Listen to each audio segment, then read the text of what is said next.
Okay, I have hit record. So thank you guys for joining us today. This is a very unique webinar that we're hosting here at the Bush School. This is one that's going to focus just on graduate financial aid. So it will include a little bit about Texas A&M and our own Bush School funding and a little bit about financial aid at the federal level, even some ideas for international students. But there's a lot here. So if you've got questions, you are free to put them in the chat, but just realize I'm on my own. So I will have to get to those when I see them. I've got that pulled up here. But if there's a chance at the end, we will just have to unmute and put that up so everyone can see them and I can answer them. All right, so your presenter, that's me. My name is Catherine Meyer, Director of Admissions and Recruitment here at the Bush School. Been here almost 22 years now, so have a lot to pull from. I'm not an expert in financial aid, but at least I know the general aspect of what our students need to do with it. So the agenda, there's a lot here. I'm going to start with the cost of the master's and is it worth it? Then the order and options for financing. Applying for FAFSA if you're a domestic student, the timeline, understanding how that works, comparing your grad loan options. There are some repaying loans that you can get forgiveness for and how that works with income-based areas, right? Some of this has changed in the last few years. There's even a little bit here about international applicant resources and some of our limitations. Military aid, state aid for Texas applicants, Texas A&M scholarships and support, our own Bush School funding, kind of how that award process works in the timeline of it, and just some aid advice and some resources. So let's start with the beginning of the cost benefit of a master's. So keep in mind, I've listed just a few sectors at the bottom of this page: nonprofits, government, development. These are interdisciplinary fields that aren't always known to pay back at really high salaries. Now, do we have people making over 100,000? Of course.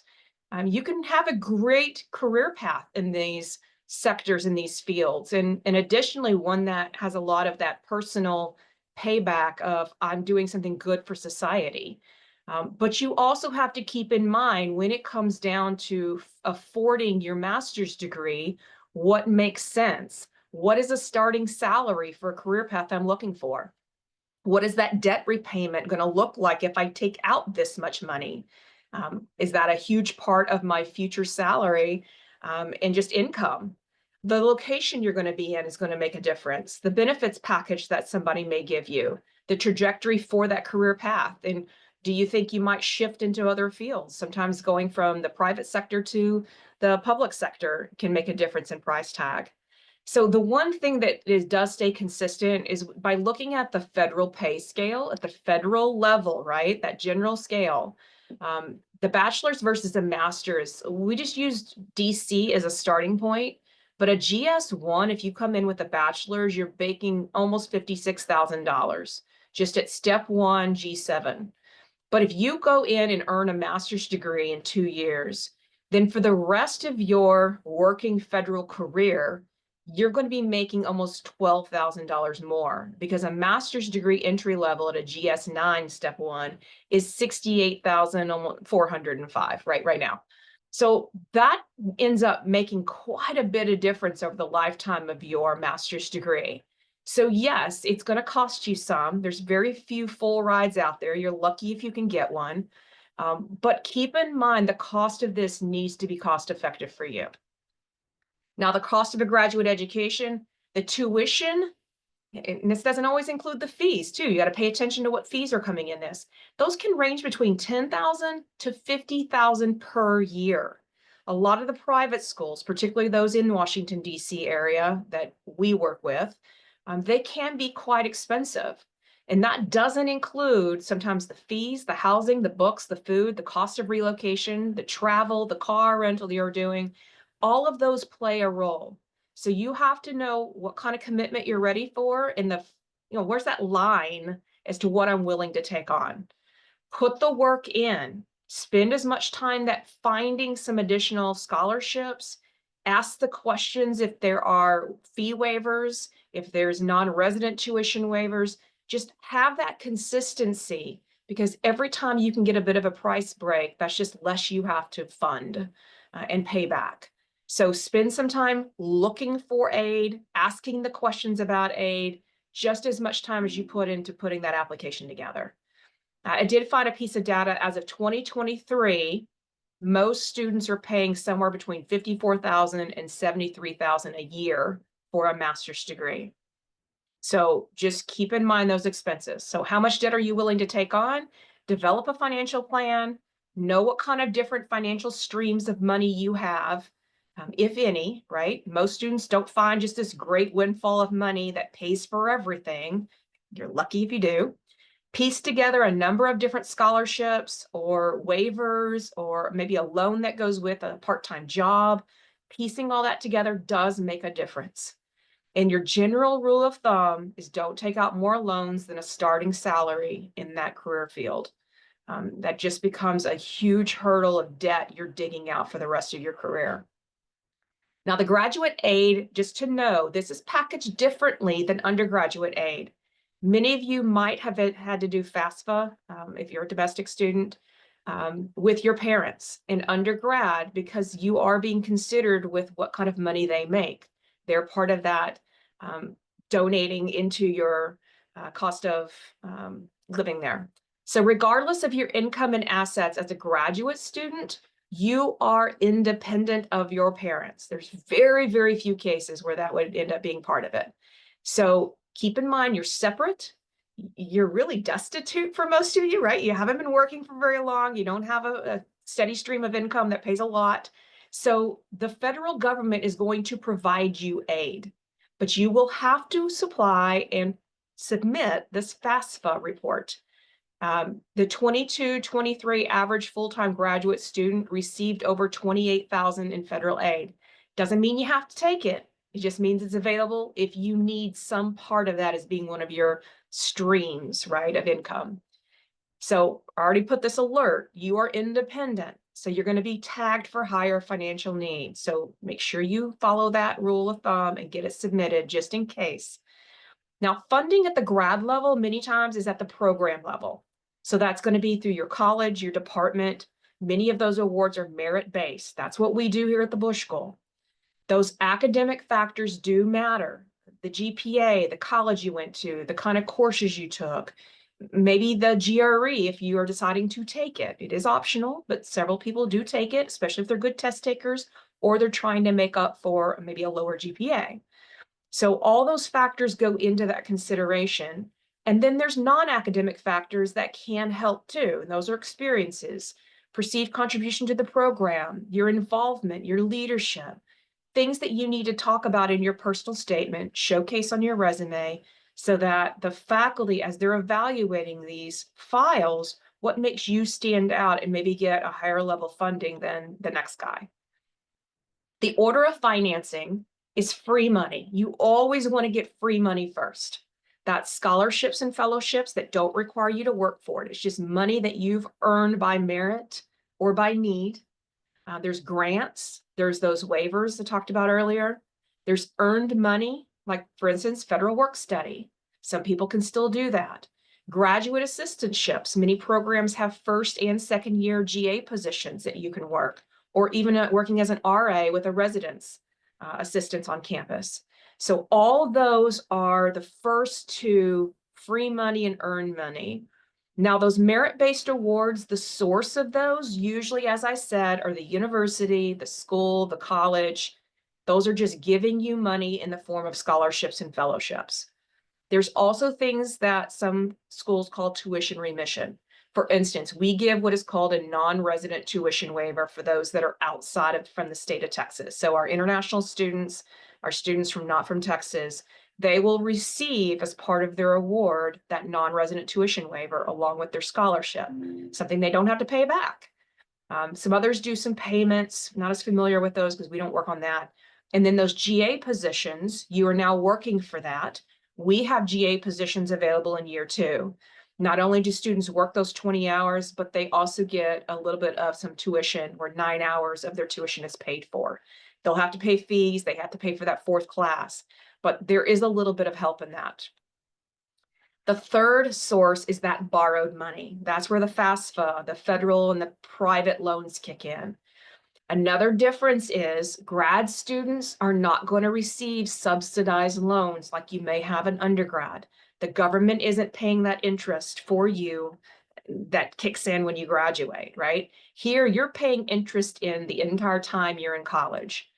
So they're unsubsidized loans.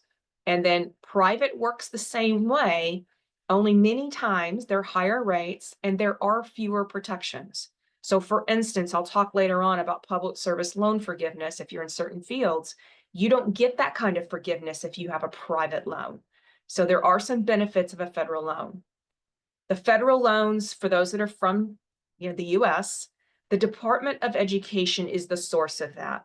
Now, I don't know what the Trump presidency is going to do with the Department of Education and how they may affect some of this loan amounts. But that's something to keep an eye on down the road. Right now, there's two kinds, and I'll go into more detail. There's direct unsubsidized loans, and there's the direct grad plus loan. You use these loans for expenses like your food, your rent, your laptops, anything that goes past that education need that you may not have, maybe you've paid that, but you still have unmet need just to live. And so those can be used for that. I mentioned earlier, grad students are not eligible for subsidized loans. They also don't get the federal Pell Grants. Those are an undergrad thing. There's a few that might be for teacher certification or education, but I'm not seeing any for the fields that we do. So you won't be able to do the federal Pell Grants. The other source for this borrowed money also, right, are these personal resources, your own resources, your work income, if you've been able to work for a couple of years and put some saving aside. If you work for an employer who is willing to contribute for part of your education, even if it's 1 or 2 classes a year, anything helps. So it never hurts to ask. Sometimes that employer contribution is even a government entity outside of the US. Some of our foreign international students who come here are sponsored by their governments, so that they will return and be able to put into practice the education that they've learned. There are outside scholarship and fellowships that I'll talk about later. There's some educational grants. There's military benefits you can use. The savings, sometimes even parents are helping with that. Gifts from people, and then again, we talk about private loans. Now, the merit-based scholarships, let's just go into this one more time. Scholarships you don't have to repay. And every school usually has some form of scholarship. You may not ever see it though. They may only do the top 10% or the top 25%. Depends on how much funding and how they allocate it. You may have to meet eligibility criteria. Is it merit-based or is it need-based? Personally, here at the Bush School, we don't do need-based. That's having to collect information about people's incomes, and we don't want to deal with that at the school level. So that's going to end up being merit-based. There's also donor supply. There's can be offered through on or off-campus sources. Many are at the departmental levels. So ask for scholarship, just realize there may be some limitations on that. The fellowships, those vary across campus departments and colleges. Ordinarily, students are not required to work for those. It's just money given to you. And some non-residents may receive a non-resident tuition waiver. I know that's true in some of the PhD programs here within Texas A&M. Here, an additional bonus, right, for fellowships is that at Texas A&M, there's a couple of fellowships that are campus-wide competition, and the students who are lucky enough to get those do receive some health insurance and some tuition reimbursement for that. Don't know what that red mark came from, but it's okay. We'll just ignore it. Merit-based aid. So the non-resident tuition waivers, these awards are often tied to receiving a competitive award. So here at Texas A&M, and maybe this is across Texas, I'm not sure. If you receive at least $1,000 for a merit-based competitive award, we can also issue the non-resident tuition waivers. We use that to the maximum effort so that everybody who's not from Texas gets that waiver. Right now, that waiver is worth $12,756 per year in a traditional 24 credit hours that our students do. They do 12 credit hours in the fall, 12 credit hours in the spring. So that is a huge savings for someone who might be coming from Virginia or Florida. The other big aspect that people constantly ask for is, do you have GA positions that I can compete for? Do I need to outreach to faculty to find a sponsor that I can work with and research with? Some programs work that way. We do not. We only give the GA positions in the second year. This is an appointment for teaching, for research, for non-teaching. Most require 20 hours of work per week. You may be eligible for insurance benefits. I know that we do have that for ours. Some tuition payment. We cover the 9 hours of tuition. And in Texas A&M also has GA positions across the campus. And so some work with veteran services or the writing programs or student government here on campus. You can look for those, and I'll tell you where, anytime you're here. So sometimes incoming students are receiving a Bush School scholarship, but they're also utilizing that portal for job seeking. And if they find a GA position elsewhere on campus, they can utilize that, and it does not affect their Bush School funding. Here at the Bush School, though, if you get a GA position in your second year where you're working for a staff member or a faculty member, you have to replace your first year scholarship. It's not on top of it. It's one funding source or the other. So there's about a dozen of those available per department. So a dozen for the MIA, roughly 10 to 12 for the MPSA. And then there's a handful that work for staff, either in career services, admissions, communications, development. And you can find out about those in the spring and apply for those in your spring of your first year so that you would have it for your second year. Now, these need-based aid, these are commonly granted in the form of work studies or grants. And these are awarded on unmet financial need. And this is all calculated by FAFSA. So again, some programs do have those options where you can find out what is your availability, merit or need, or can I apply for both? Is it a separate application? Is it something I can just do by submitting my admissions application? So just read up on that, find out, you can always just ask the question if need be. Now, part of the need-based aid here is the federal work study. So this is where students can work part-time on or off campus for an employer who works for that need-based program. But you have to submit FAFSA or TASFA and be enrolled at least half-time. And then they tell you if you're qualified for that. The other are grants. Now, grants you don't have to repay. But again, Pell Grant is not an option. You do have to submit FAFSA again. Here at Texas A&M, we have one for Texas residents that's called the Texas Aggie Graduate Grant, TAG. We will tell people about this. The deadline's coming. You've got to get your departmental signature and get that submitted. I want to say it's June or July. But anyone who receives less than $10,000 from us can receive up to $5,000 more, $2,500 fall, $2,500 spring. But you do have to apply for it separately. It's not just given to you, but we'll tell you about that. And then there are also what are called non-need-based aid. These are those merit-based. They're commonly granted as unsubsidized government loans. It covers the tuition fees or living cost. So again, you just ask and look for those kinds of resources. All right, applying for financial aid for domestic applicants. We talked about FAFSA. You go to FAFSA.gov. The Texas A&M code is listed there. Typically, FAFSA is always open in October, but since last year when they redid all of this, it opened late in December. I'm only seeing December 1 for the newest one that's coming out. You're welcome to look and see if it's any earlier. It could open sooner, but I believe that's when and then you've got to get that submitted.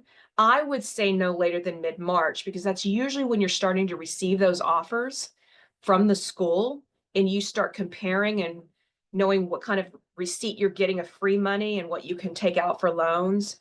Just the sooner you can do that, the better, and just get you into that queue of getting considered for certain types of scholarships and resources and those loans and grants.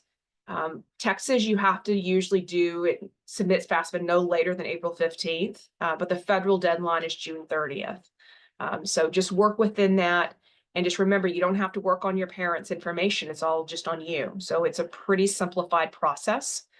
And then remember to be eligible for federal financial aid. Courses have to be listed on your degree plan. So it's very, very structured in these are the courses that will count towards my degree and that the government is willing to support you for that. It's not you randomly taking a class just because you want to. Now, the terms to know, there's what's called the Federal Student Aid ID. Now, if you did FSA for undergrad purposes with your parents, you're going to be using that same account. If you haven't, you'll be creating your own FSA ID. Because if you remember, you had to do it as the student, and then your parents had to create their own for the ones who were filling out their information. So there were two different FSAs. So you'll be utilizing yours. This also allows you to be able to electronically sign your documents with this FSA.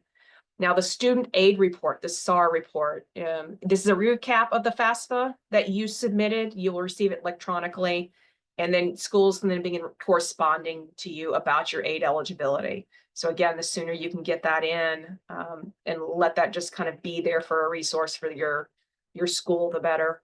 Don't want to wait to the last second. Now, determining financial need for domestic applicants, this is determined by FAFSA. They're going to do what's called EFC, your expected family contribution, which remember is just you, plus your cost of attendance, plus any of the aid you've been awarded.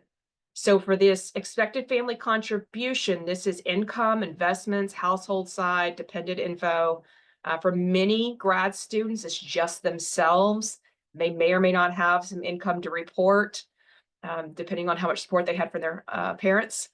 And then when it comes to cost of attendance, this is the estimate of what it costs to attend the university. So it's not only your tuition and fees and that living cost, it's also just your basic budget.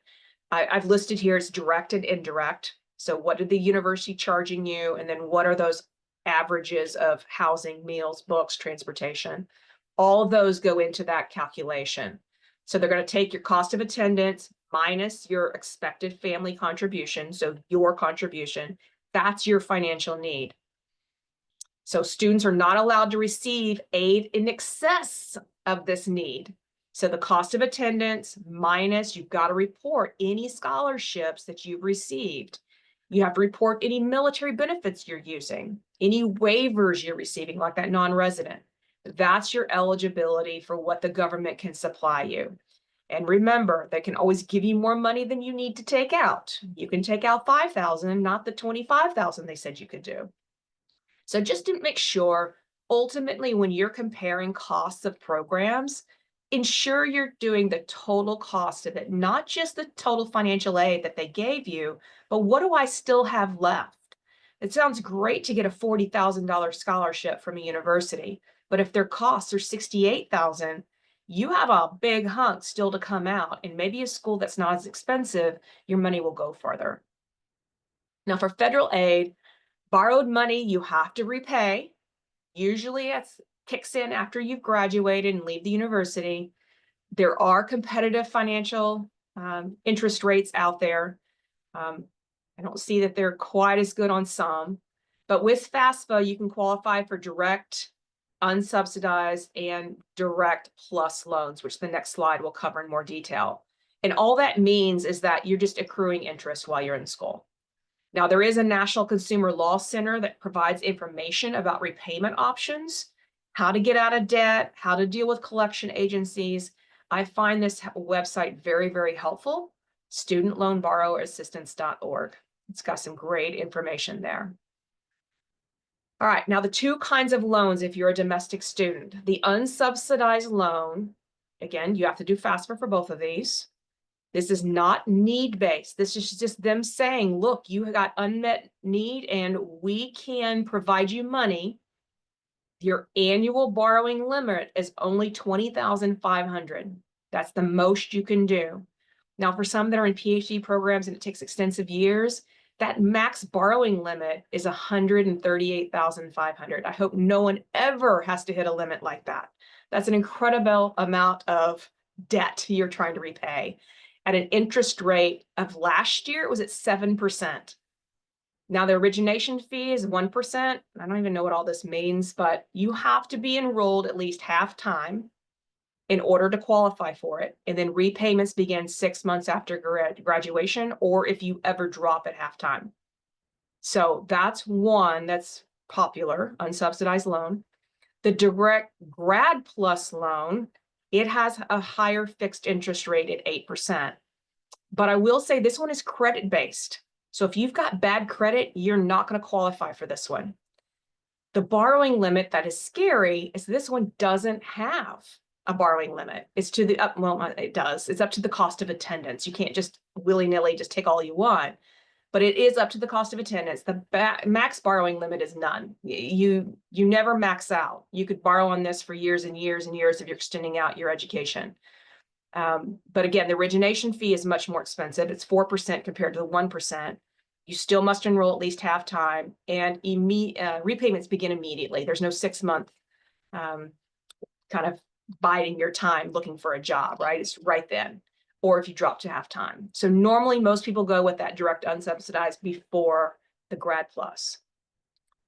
Now, the benefits of people who are looking at careers like what we have, we feature and we focus on public service careers.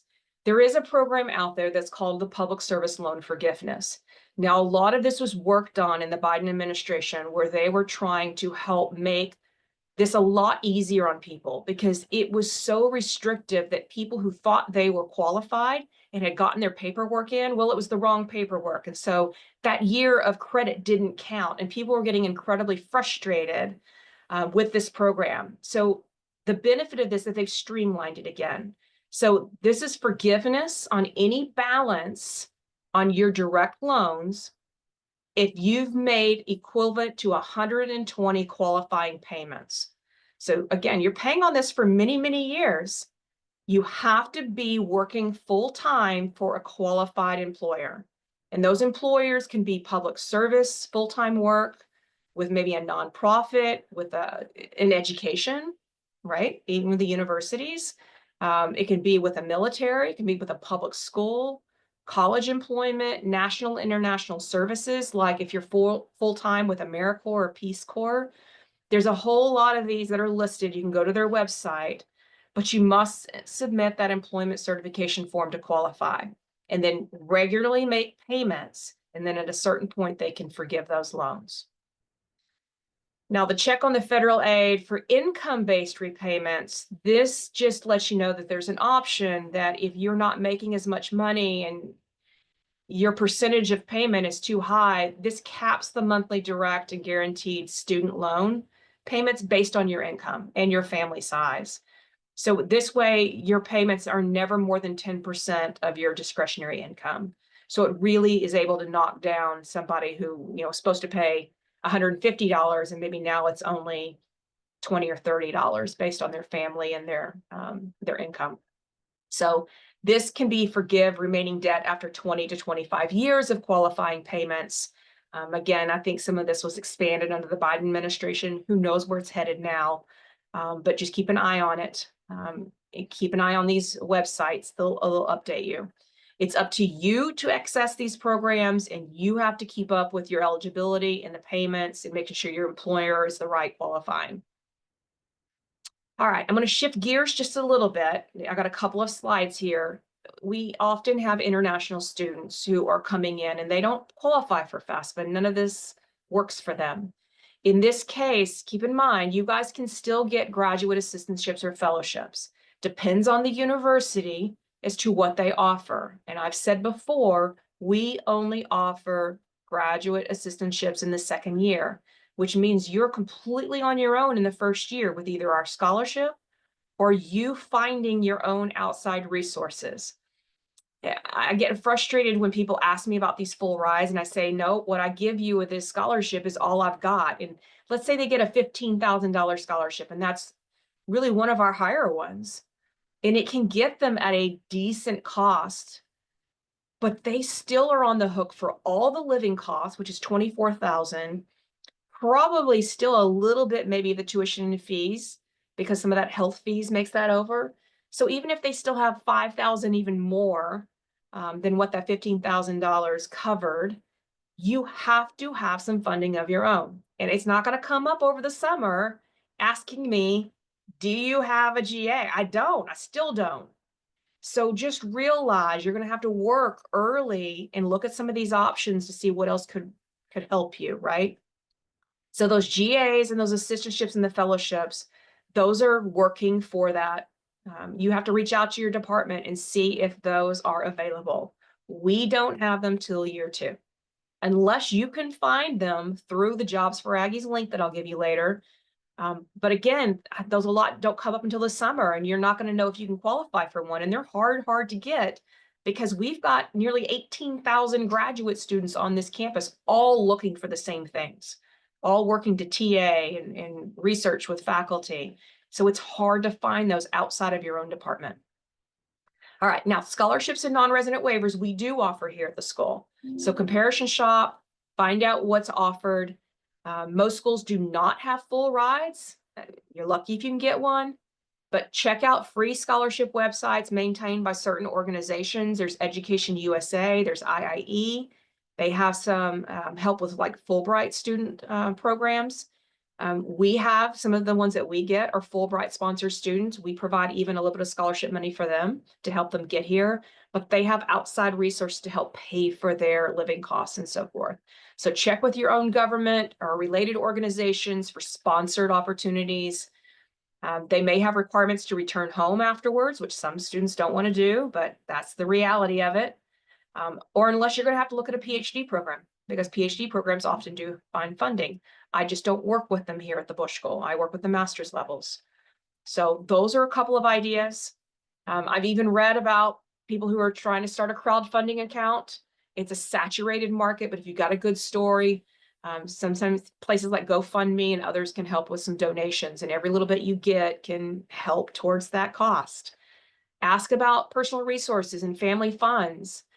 Half of the grad students use their own savings or ask family members for help. Sometimes they found a sponsor here in the US who can help them. It's a reality that we can't fund it all, so see what works for you. If you hold a F1 visa while you're here, you can maybe work up to 20 hours per week for a part-time job. You need to apply through your university's campus job site, ask about your department if they have any jobs. This is more for your pocket money than it is trying to cover a huge amount, but it can work for some students. And then the reality is the private loans.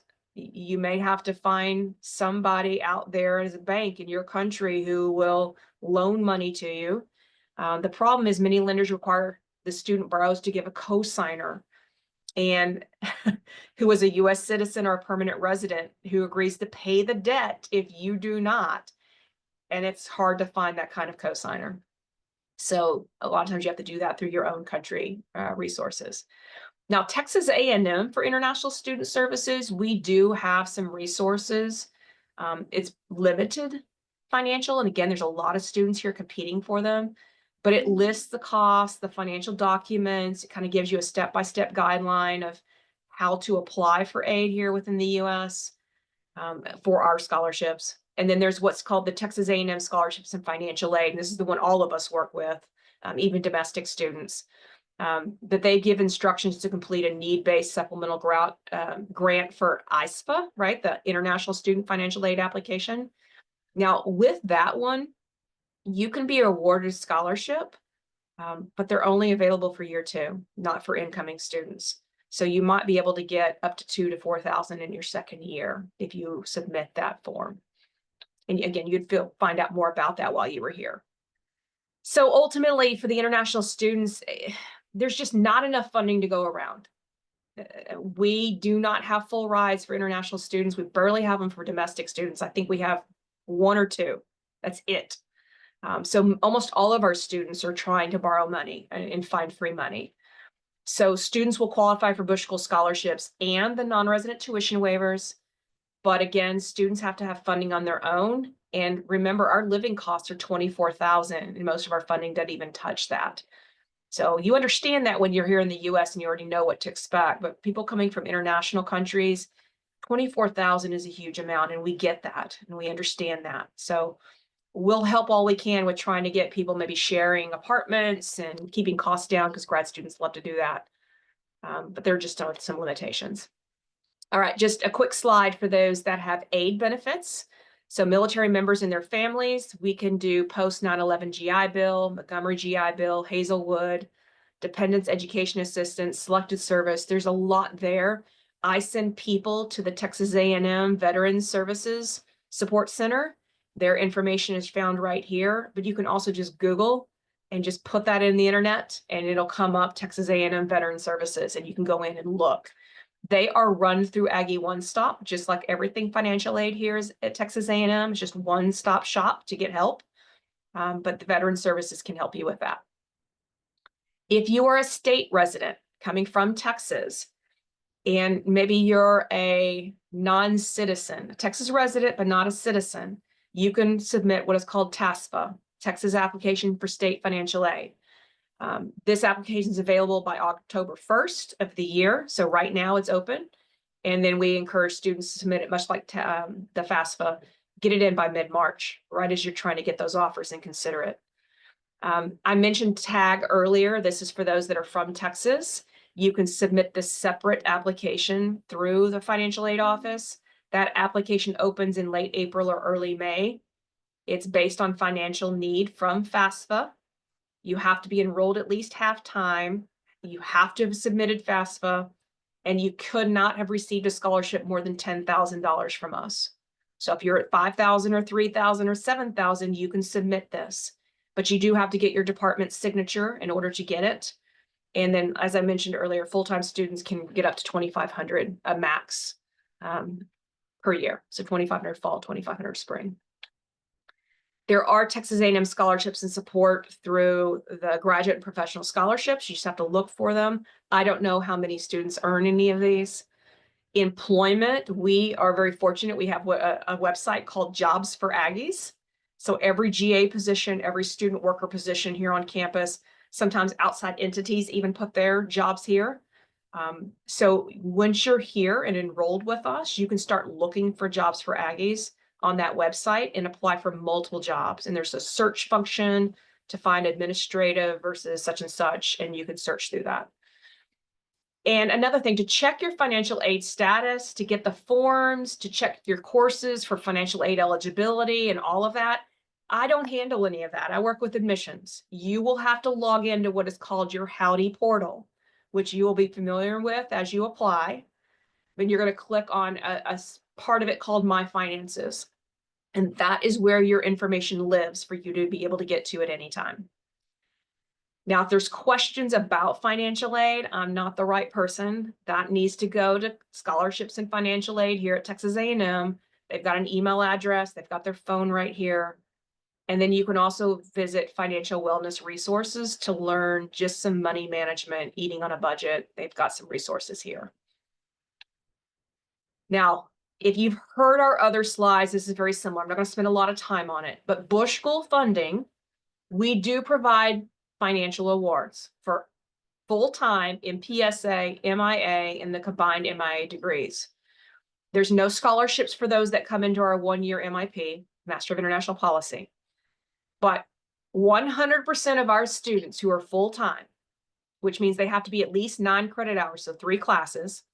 Our students typically do 4. If you're in those programs, you are guaranteed a Bush School merit-based scholarship. That ranges from $1,000, which normally really is $3,000, which don't try to give too many of the $1,000 levels. And that's going to get a lot of people at $3,000 and $5,000.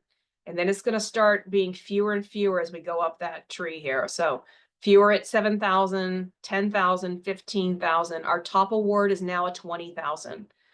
So our cost, I think I've put it on here somewhere. Maybe I didn't. $13,600 per year for Texas and non-resident students once you get that waiver. So a $20,000 does give you a little bit of living costs, not much. $15,000 just barely covers all your tuition and fees. But again, the more you can get means the less you have to take out. Now, if anyone comes from Coverdell or AmeriCorps and talks about these matching funds, we don't match the funds. We just provide Bush School scholarships at a promised amount. It doesn't go on top of anything for the Siegel Award and so forth. It's just guaranteed funding. Now, we do have a grad merit fellowship. That's one fellowship that's similar to a full ride, and I only have one MPSA student that gets it. There are a couple of fellowships that are run through our Office in Graduate Professional Studies that are nomination based by faculty with certain criteria. And if students are fortunate enough to get that, I can only make nominations of 5 per program, and we're lucky if you get 1 or 2. But those are worth about $29,000 a year. So it's pretty significant. It's closest to the full ride that we have. And then I mentioned earlier, 2/3 of our students receive the $3,000 to $5,000 per year. So usually you're going to have some funding of your own, whether it be through work, loans, outside Texas Aggie graduate grant, things like that. Non-resident tuition waivers are granted to all non-residents, including our international students, and those are worth about $12,800 for that 24 credit hour. And then Bush School graduate assistantships are available in year 2. Scholarships for unpaid internships are also, I put scholarships, it's actually a stipend. If you attend certain career workshops, you can qualify for a stipend over the summer if you get something that's not paid. All right, I have a question. Does Bush School funding applicable for the international students? Yes, for sure. We cover everybody with a Bush School scholarship, including international students, which means you also get that non-resident tuition waiver. So we can make the program much more affordable than the price tag shows. And this is where we're going to talk about it. But I can't cover all of it. So year 1, you're receiving a scholarship. Summer, you can get an internship scholarship stipend available if you get one that's unpaid. Year 2, your scholarship just renews at the same level. So if you came in at 10,000, you're renewed at 10,000. The only way you can increase your that scholarship really is, or the second year funding, is to replace it with a GA position. So there's a lot of people who will apply for those, but they're based on first year success. So you've got to do well in the classroom. And then you also need to start developing those relationships with your faculty, because if you want to work with, Professor Norris, who does our China, because that's your area, well, there may be 3 or 4 people who are doing that, and he can only get 1 GA. So you're going to have to just work on that, trying to be chosen for that position in order to secure it. Otherwise, you're just renewing your scholarship in year 2 at that same level.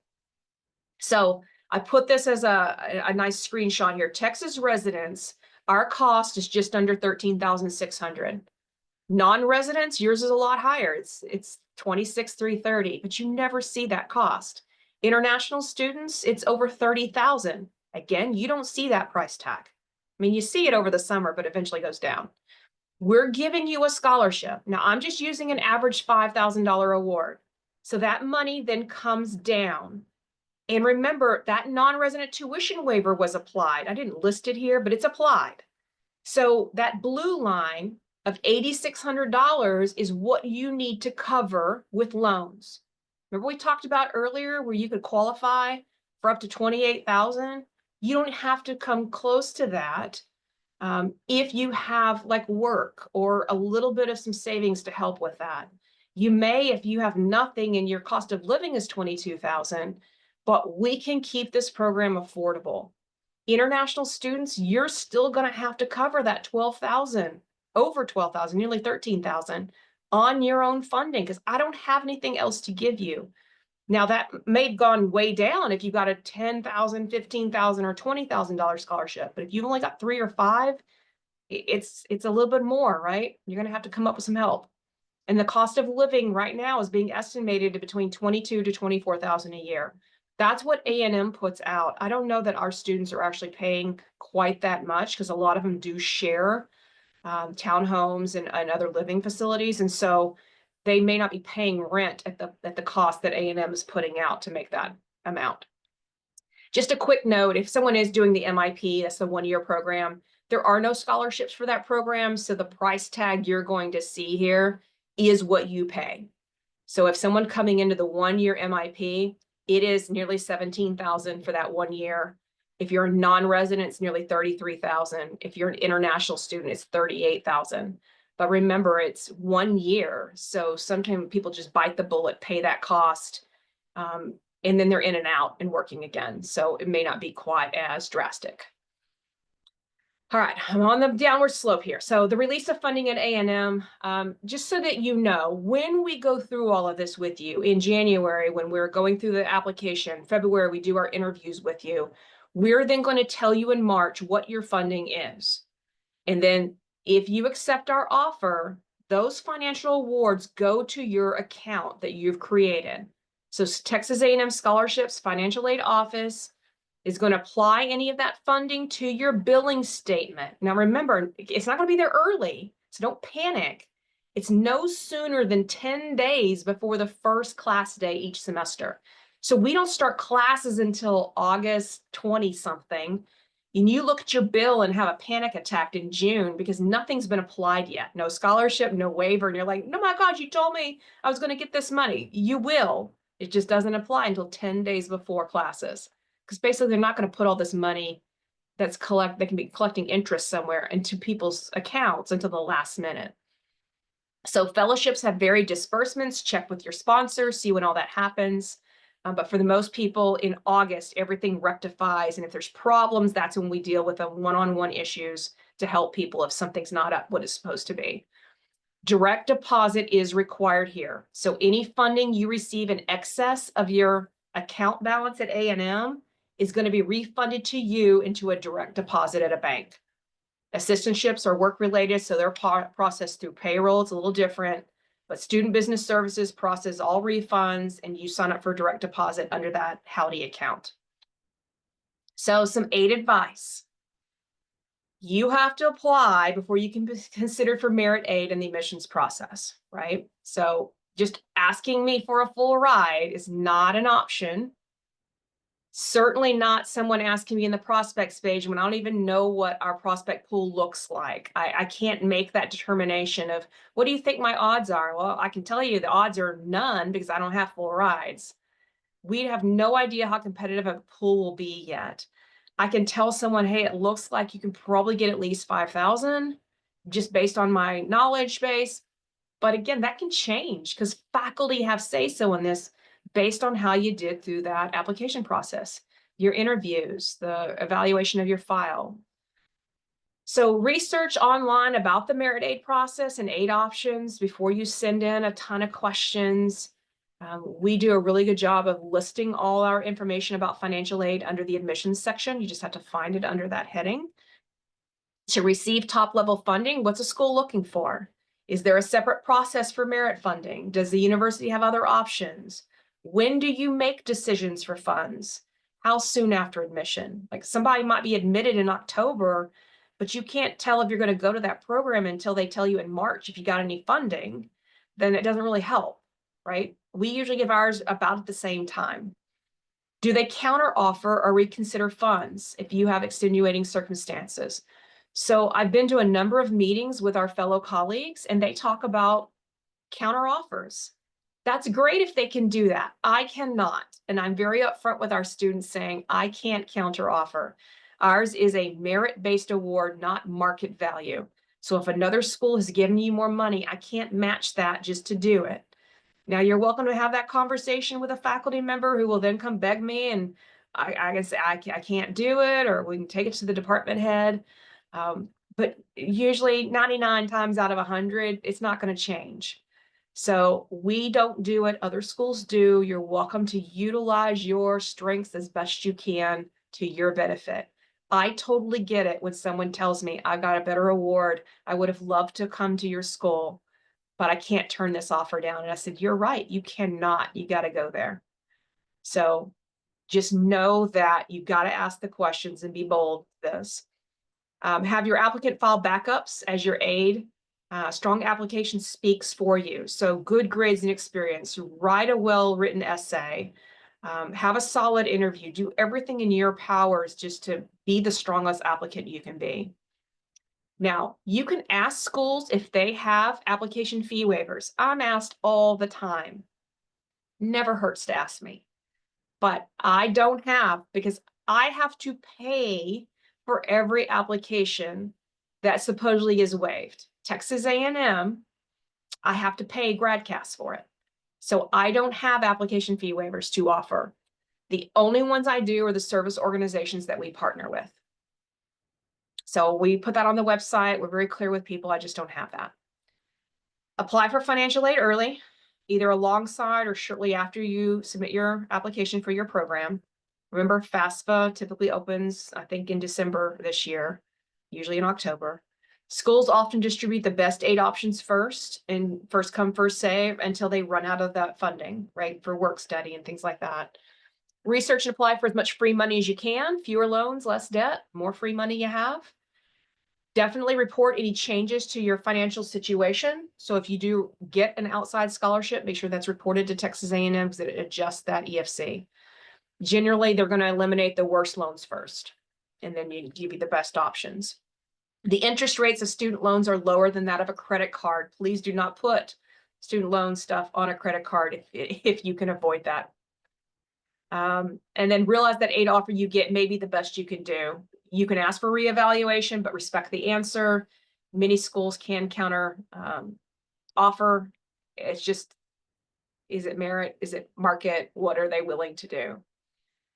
Funding resources, please use the studentaid.gov website. This is for federal government, U.S. federal, it's aid, managing loans. There's a lot of great information there. There's even a checklist.